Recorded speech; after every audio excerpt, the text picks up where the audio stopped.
इस पूरे युद्ध में सबसे बड़ा सवाल जो पहले दिन से बना हुआ है वो ये कि कौन जीत रहा है, कौन हार रहा है। हालांकि ये सच है कि युद्ध जारी है और इस जंग का अभी तक कोई स्पष्ट विजेता नहीं है।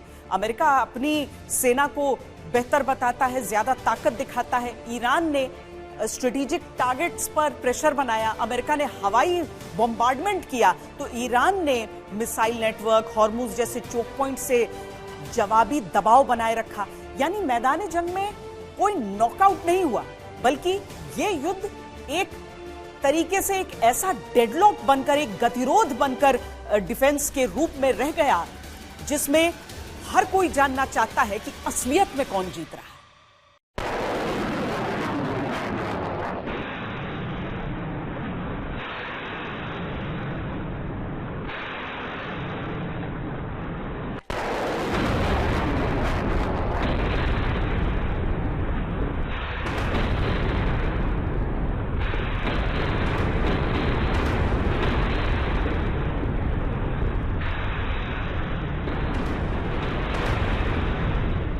युद्ध कौन जीता कौन हारा कहना मुश्किल है,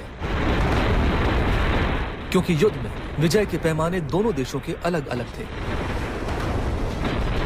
लेकिन अमेरिका और ईरान को नुकसान क्या क्या हुआ, इसके आधार पर यह तय किया जा सकता है कि किस क्षेत्र में कौन कितना भारी पड़ा।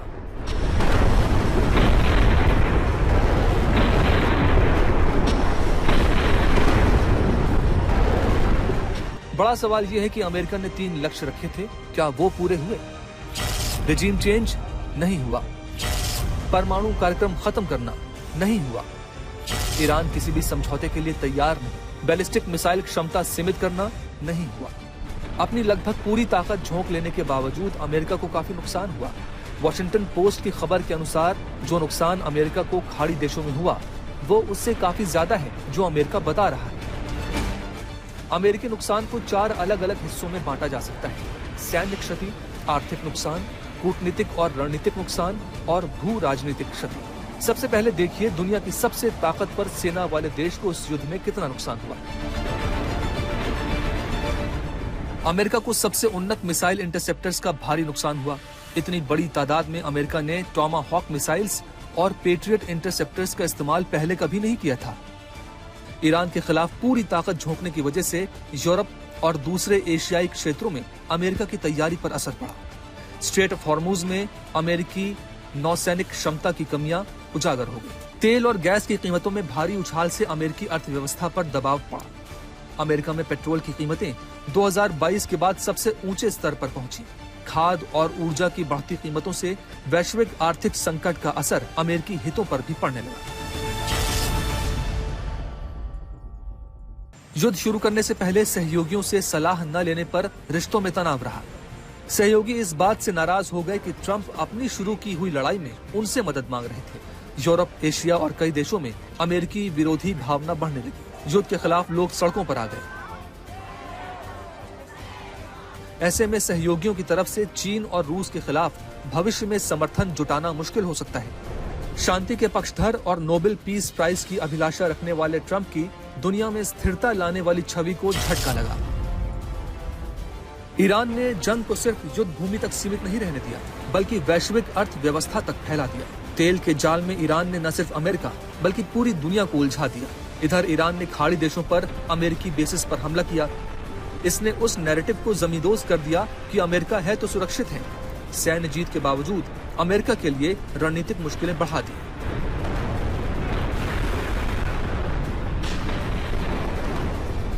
So they had a navy with 159 ships, and now every ship is blown to pieces and lying at the bottom of the water.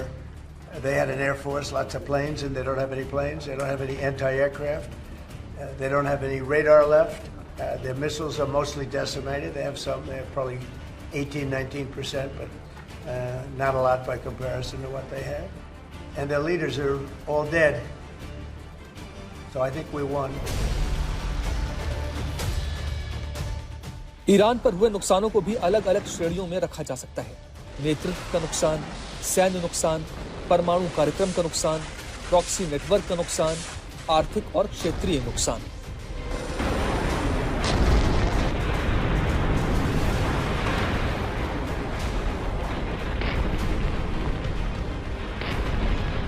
पहले ही दिन हमले में इजराइल अमेरिका ने ईरान के सुप्रीम लीडर समेत 40 बड़े नेताओं और मिलिट्री लीडर्स को खत्म कर दिया। ये युद्ध की शुरुआत थी। 250 से ज्यादा ईरानी नेताओं की मौत, ईरान के सर्वोच्च नेता की हत्या, लगभग पूरी वरिष्ठ सैन्य नेतृत्व संरचना खत्म हो गई। अमेरिका और इजराइल ने ईरान के आसमानों पर नियंत्रण किया और अपनी मर्जी से बम गिराए। जो ईरान शुरू में मिसाइलों से लगातार हमला कर रहा था, उसके हमलों की रफ्तार कम हो गई।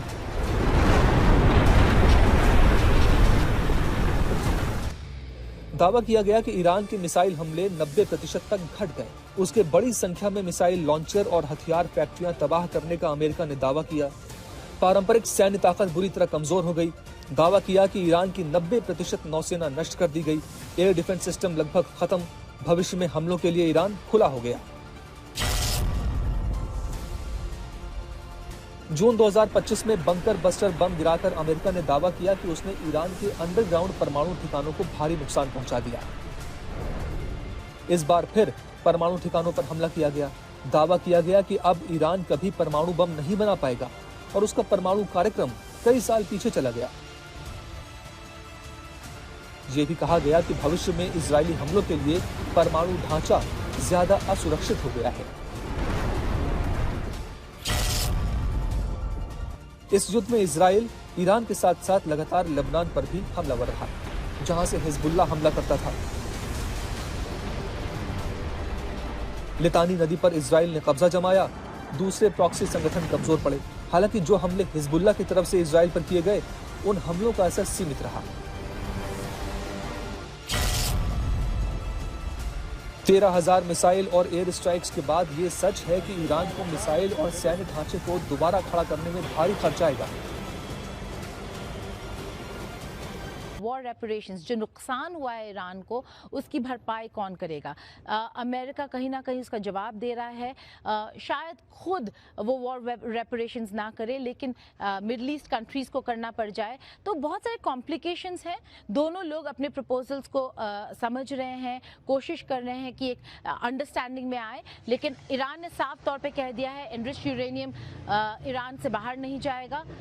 उनको वेपन्स बनाने का कोई दिलचस्पी न थी ना है।